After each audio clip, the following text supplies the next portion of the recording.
ខ្សែរឿងភាគទី5បានចាប់ដើមឡើងដោយក្មេងមួយក្រុមកំពុងតែវឹកហាត់ក្បាច់គុននៅខាងក្រោមស្រាប់តែប្រទះឃើញម្ចាស់សត្វត្រីកំពុងតែធ្វើដំណើរអមទៅដោយសត្វគីរិលជាច្រើនតែក៏ធ្វើដំណើរទៅធ្វើជាសាក្សីនៃការប្រជែងគ្នារបស់ឈិនសៀងជាមួយនឹងគូជើការយាងមកដល់របស់ព្រះនាងគឺមាននៅការគោរពហើយក៏ទទួលយ៉ាងកក់ក្ដៅដែលត្រូវបានអញ្ជើញជាពិសេសទៅដោយស៊ីសៀនដែលតាមពិតទៅស៊ីសៀនក៏ចង់ពឹងគាត់នៅសំណើមួយផងដែរលុះត្រាតែម្ចាស់សត្វត្រីជួយសម្រេចបំណងរបស់នាងមួយនាងក៏នឹងធ្វើតាមគាត់បំណងរបស់ស៊ីសៀនក៏ប្រហែលជាជួយទៅដល់ការប្រជែងរបស់ឈិនសៀងនឹងហើយក្លែងមកមើលក្នុងសមុទ្រវិញ្ញាណនៅវិញយើងបានឃើញថាបយ៉ាយ៉ាក៏កំពុងតែមើលប្អូនស្រីរបស់នាងស៊ូម៉ាយ៉ានឹងគឺមិនទាន់ដឹងខ្លួនឡើយនោះទេនាងបារម្ភខ្លាំងមែនទែនខ្លាចប្អូនស្រីនឹងគេងលងលក់រហូតមិនត្រឡប់មកវិញអញ្ចឹងទៅព្រោះកំឡុងពេលដែលនាងបានផ្ទេរធម្មពលរបស់ខ្លួនទៅឲ្យឈិនសៀងនោះគឺថានាងផ្ទេរទាំងអស់មិនຕົកសម្បីតែបន្តិចក្នុងខ្លួនក៏ប៉ុន្តែវាសំណាងល្អដែរពេលនាងស៊ូម៉ាយ៉ានាងក៏បានដឹងខ្លួនមកវិញល្មមដែលធ្វើឲ្យយោសប្បាយចិត្តខ្លាំងណាស់រួចហើយក៏បង្ហាញពីស្ថានភាពបច្ចុប្បន្នរបស់ឈិនសៀងឲ្យនាងបានឃើញពេលនេះគេក៏កំពុងតែវឹកហាត់រួចក៏សួរទៅកាន់ប្អូនស្រីថាតើការលះបង់ដ៏ធំធេងមួយនេះផ្ដោតទៅកាន់ឈិនសៀងគិតពីការតបស្នងមកវិញឬក៏អត់ឬមួយក៏លងស្រឡាញ់ក្មេងម្នាក់នឹងហើយស៊ូម៉ាយ៉ានាងក៏បានប្រាប់ទៅក៏ដោយសារតែឈិនសៀងគឺជាមនុស្សម្នាក់ដ៏គួរឲ្យទុកចិត្តបានបែរជាហ៊ានពលីជីវិតរបស់ខ្លួនឯងការពារពុកហើយនៅថ្ងៃអនាគតទៅឈិនសៀងក៏ជាអ្នកការពារពូនាងដែរ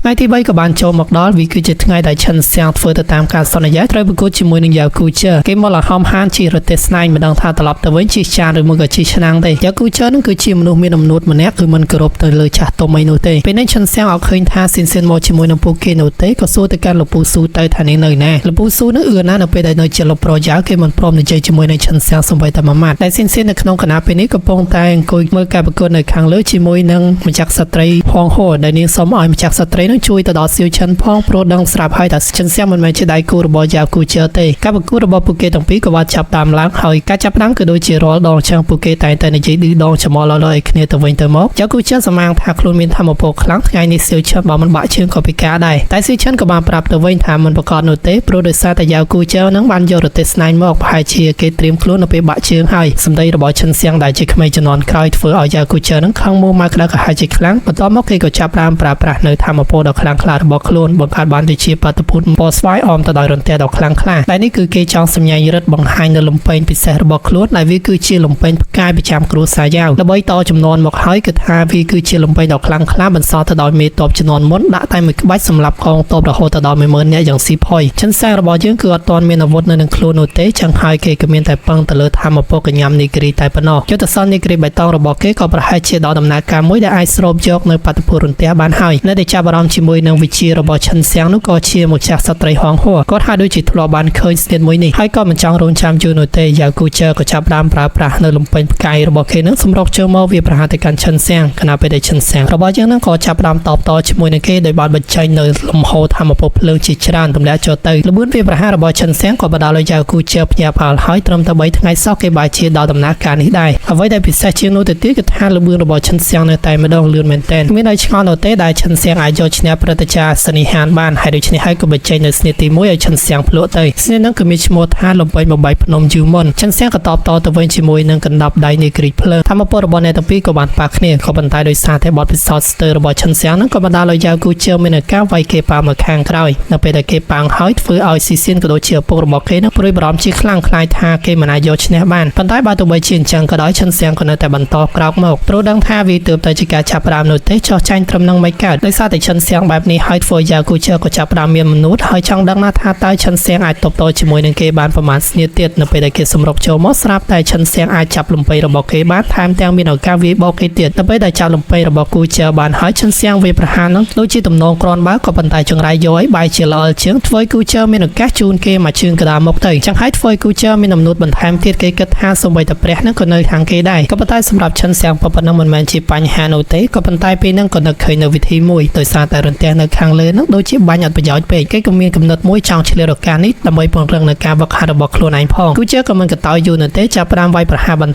ទៀតក៏ប៉ុន្តែបើប៉ះគ្នាជាមួយនឹងឈិនសៀងក្នុងវិនាទីនេះវិញដូចជាឃើញថាពិបាកតបតជាមួយនឹងឈិនសៀងគ្រាន់បើដែរដោយសារតែមនុស្សរបស់គេនឹងក៏បានធ្វើឲ្យគេនឹងភ្លឺភ្នែកតែម្ដងពេលនេះឈិនសៀងបានប្រើប្រាស់នៅធម្មពលយុទ្ធសាស្ត្រភ្លើងបាញ់ប្រហារទៅកាន់គេដូចជាក្របកណ្ដុងចឹងគឺបាញ់ច្រើនខ្លាំងមែនទែនរហូតធ្វើគេផ្ទុះចង់ខ្លោចខ្លួនអស់ហើយពេលនេះភាគីទាំងសងខាងនោះក៏ចាប់ផ្ដើមអស់កម្លាំងបន្តិចម្ដង ម្ដងតែពេលនេះឈិនសៀងបានឃើញថានៅខាងលើដូចជាមានរន្ទះច្រើនខ្លាំងណាស់ហើយដូច្នេះហើយវិធីសាស្ត្រដើម្បីកុំឲ្យវាខ្ជិលខ្ជាយគឺមានតែស្រូបយកនៅរន្ទះនេះតែប៉ុណ្ណឹងចឹងហើយក៏ប្រើប្រាស់នៅធម្មពលយុទ្ធសលនៃគ្រីបៃតងហោះឡើងទៅខាងលើដើម្បីស្រូបយកនៅធម្មពលរន្ទះហើយការស្រូបយកធម្មពលរន្ទះនេះគឺគ្រោះថ្នាក់ខ្លាំងណាស់អ្នកគ្រប់គ្នាឃើញហើយថាបែរជាគេរត់ចូលរន្ទះបាញ់ទៅវិញគេមិនខ្លាចស្លាប់ទេអីធម្មពលរន្ទះនេះក៏បង្កើននៅកម្លាំងរបស់ឈិនសៀងមួយចំនួនផងដែរគេអាចបញ្ចេញនៅធម្មពលព្រលឹងនៃគ្រីបៃតងបានពេញលេញមួយចំនួនតែយ៉ាគូជើឃើញថាវាគ្រាន់តែជាស្នៀតតូចតាចទេគេក៏នឹងបង្ហាញនៅស្នៀតដ៏ខ្លាំងរបស់ខ្លួនមួយទៀតឲ្យឈិនសៀងបានភ្លក់ដោយស្នៀតរបស់គេនឹងគឺមានឈ្មោះថាលំពេញផ្កាយសម្លាប់ហើយស្នៀតរបស់ឈិនសៀងទៅតបតល់ជាមួយនឹងគេមានឈ្មោះថានីក្រីផ្គររន្ទះហើយធម្មពលរបស់ឈិនសៀងនៅក្នុងគណៈពេលនេះអមទៅដោយរន្ទះដ៏ខ្លាំងក្លាធ្វើឲ្យទំហំនៃធម្មពលរបស់គេរៀងធំជាងមុនបើនិយាយពីរលកធម្មពលវិញគឺថាខ្លាំងក្លាម៉ែខ្លាំងហើយអ្នកគ្រប់គ្នាដែលទស្សនានឹងស្ទើរតែប៉ើងទោះបីជាគូជើនឹងខ្លាំងប៉ុណ្ណាក៏នៅតែមិនអាចប្រៀបផ្ទឹមជាមួយនឹងកម្លាំងនេះរបស់ឈិនសៀងបានដែរត្រូវបានឈិនសៀងដាក់ប៉ាំងឲ្យខ្ទប់ជាមួយនឹងដីហុយជោគលទ្ធផលសារនេះបានឃើញថាយ៉ាគូជើបានដេកដួលនៅលើដីទៅហើយធ្វើឲ្យលោកពូស៊ូមានការភ្ញាក់ផ្អើលជាខ្លាំងមិនក៏បានជាបែបហ្នឹងដល់ពេលដែលលោកពូធានហូគាត់ភ្ញាក់ផ្អើលកូនក៏ខ្លាំងណាស់មិននឹកស្មានតែគេសំងំវឹកហាត់នៅស្នៀតដែលមានអនុភាពខ្លាំងបែបនេះទេចំពោះយ៉ាគូជើពេលនេះគឺស្ទង់តែមិនអាចទទួលយកការពិតបាននោះឡើយត្រឹមតែប្រហែលថ្ងៃហើយក៏ត្រឹមតែវឹកហាត់ដែរបែរជាគេមានធម្មពលខ្លាំងដល់ម្លឹងតែគេលេងហែកមែនឈិនសៀងក៏បានបង្ហាញគេទៅថាតាមពិតទៅព្រះក៏មិនមែននៅខាងគេទាំងស្រុងនោះដែរបើសិនជាដឹងខ្លួនឯងថាគ្មានសមត្ថភាពទេចោះចាញ់បានក៏ប៉ុន្តែមនុស្សដូចជាយ៉ាគូជើនោះមិនងាយចោះចាញ់ណានោះទេទោះបីជាខ្លួនឯងចិត្តងាប់ក៏គេនៅតែមិនទទួលបរាជ័យដែរហើយដូច្នេះហើយក៏បញ្ចេញនៅយុទ្ធសាស្ត្រខ្លាំងរបស់ខ្លួនមួយទៀតក្បួនធម្មពលពណ៌ស្វាយបានផុសចេញមកគ្រប់ទិសទីហើយបីដូចជាកំពុងតែបង្ហូរចូលទៅខាងក្នុងលំពែងហើយមកយ៉ាវបានដឹងច្បាស់ថាស្នៀតមួយនេះពិតជាខ្លាំងក្លាពេកហើយស្ថានភាពរបស់ឈិនសៀងប្រហែលជាមិនអាចទប់ទល់បានទេហើយដូចជាយើងបានឃើញចឹងយ៉ាគូជើនៅក្នុងគណៈពេលនេះមិនត្រឹមតែកម្លាំងរបស់គេខ្លាំងនោះទេសូម្បីតែលបឿននឹងក៏លឿនទៀតផងធ្វើឲ្យឈិនសៀងពិបាកក្នុងការរងនឹងស្នៀតលំពែងរបស់គេខ្លាំងមែនទែនហើយនៅគណៈពេលនេះឈិនសៀងក៏មានរបួសអួតឈាមមកប្រាយទោះបីជាយ៉ាងណាក៏ដោយឈិនសៀងគឺមិនអាចបន្តឲ្យខ្លួនឯងចាញ់ក្រោមស្នាដៃរបស់យ៉ាគូជើបាននោះទេបើមិនអញ្ចឹងនោះទេគេក៏នឹងបាត់បង់ស៊ីសៀនជាមិនខានគេក៏បានកោះហៅដល់រន្ទះសាជាថ្មីម្ដងទៀតធ្វើឲ្យផ្ទៃមេឃប្រែប្រួលទៅជារន្ទះរបស់ឈិនសៀងវិញយ៉ាគូជើបានឃើញថាមិនស្រួលនោះទេនៅពេលដែលឈិនសៀងស្រូបនៅរន្ទះគេមានធម្មពលខ្លាំងជាងមុនហើយដូច្នេះហើយក៏បញ្ញាប់ទៅបញ្ឈប់គេក៏ប៉ុន្តែចូលរួមសោកស្ដាយផងគឺថាឈិនសៀងទម្លាក់នៃគ្រារន្ទះមកពីខាងលើលឿនណាស់ធ្វើឲ្យយ៉ាគូជើនឹងត្រូវបាក់ជើងទៅក្រោយវិញការស្រូបយកធម្មពលរន្ទះរបស់ឈិនសៀងនៅក្នុងគណៈពេលនេះគឺបន្ថយគ្រោះថ្នាក់ខ្លាំងណាស់ព្រោះថារន្ទះទាំងបានមកគឺគេស្រូបចូលខ្លួនទាំងអស់ឪពុករបស់គេក៏មាននឹងការព្រួយបារម្ភខ្លាំងណាស់ដែរខ្លាចថាកូនគាត់អាចនៅពិការប៉ុន្តែម្ចាស់ស្ត្រីគាត់បែរជាគិតថាសៀវឈិនមិនធម្មតានោះទេបែរជាអាចបង្កើនកម្លាំងរបស់ខ្លួនតាមរយៈការស្រូបយកនៅធម្មពលរន្ទះពីបាតុភូតមេឃដីចំពោះយ៉ាគូជើឃើញថាដោយអត់ស្រួលនោះទេខ្លាចថាឈិនសៀងខ្លាំងម្ដងទៀតក៏សម្រុកចូលទៅក៏ប៉ុន្តែពេលនេះឈិនសៀងក៏ទទួលបានជោគជ័យទៅហើយរន្ទះទាំងឡាយក៏នៅក្នុងខ្លួនគេពេញបបបើនិយាយពីល្បឿនរបស់ឈិនសៀងក្នុងគណៈពេលនេះវិញគឺថាយ៉ាគូជើមិនអាចកត់សម្គាល់បាននោះទេហើយវាក៏ដល់ពេលដែលលោកប្រុសយ៉ានឹងទទួលរងនៅផលកម្មនៃអំនួតរបស់ខ្លួនទោះបីជាលោកប្រុសយ៉ាម្នាក់នឹងខំប្រឹងតស៊ូវាប្រហារតបតជាមួយនឹងឈិនសៀងក៏នៅតែមិនអាចទៅរួចដែរព្រោះថាល្បឿនគេលឿនខ្លាំងណាស់វាគឺជាល្បឿនភ្នែករន្ទោតែម្ដងបើអត់ទាន់ទេមកដល់វឹបដាក់ផាំងម្យ៉ាងវិញទៀតក៏ដាប់ដៃរបស់ឈិនសៀងវាក៏ជាកញ្ញាំនេះចឹងកម្លាំងរបស់គេដូចជាកម្លាំងនៃគ្រីមកក្បាលចឹងវាយចុះឡើងវាយពីក្រោមប៉ាងទៅលើហើយវាយទម្លាក់ពីលើចុះទៅខាងក្រោមហើយស្ទាយរបស់ឈិនសៀងដែលខ្លះប្រហែលជាមិនអាចផ្លេចបាននោះទេវាគឺជាអាស្ទាយចាប់បោកកវីកវត្តអីអស់ហ្នឹងឯងមុខមាត់របស់លោកប្រុសយ៉ាវគណៈពេលនេះវិញមិនដូចជាលោកប្រុសយ៉ាវនៅក្នុងគណៈពេលមុនទេឡើងជាប់ឡើងខៀវឡើងប៉លអស់ហើយដើម្បីបញ្ចប់ការប្រកួតឲ្យបានឆាប់ឈិនសៀងក៏ប្រើប្រាស់នៅយុទ្ធសាស្ត្រនេះគ្រីបកោរន្ទះរបស់គេម្ដងទៀតដើម្បីកាត់ទោសនេះសម្រាប់យ៉ាគូជើមានធម្មពលការពារខ្លួនផងបើសិនជាមនុស្សធម្មតានោះទេត្រូវមានស្នៀតនេះហើយប្រហែលជាបាត់បង់ជីវិតហើយនៅពេលដែលប៉ាំងខ្ទាតទៅលើទីលានដូចនេះគេក៏បញ្ជាក់បានថាជ័យជំនះគឺបានទៅលើអ្នកណាដែរលោកពូស៊ូវិញគ្រឿងដែលមនុស្សស្មានដល់គាត់ក៏បានឃើញនឹងភ្នែកទៅហើយពេលនេះអស់ពីវិចារ